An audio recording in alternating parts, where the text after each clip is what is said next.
అంటున్న మాట. ఒకప్పుడు మనం సముదాయించుకుంటూ చీలమండలపులోతున్నాం. ఈ సంవత్సరం అంతానికి 12 మాసాలు గడిచేటప్పటికి కనీసం మోకాల్లో తెల్దావులే అనుకున్నావేమో.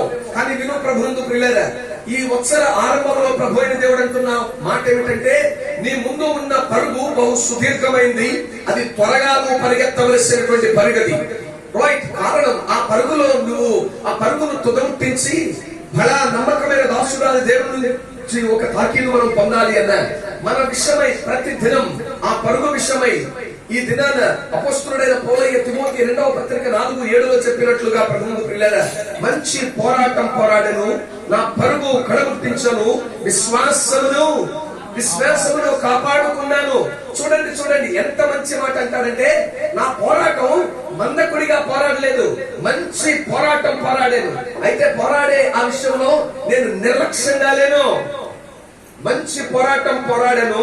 నా పరుగు ఏం చేశానో తెలుసా, నేను నా పరుగు విషయమై నిర్లక్ష్యంగా లేను.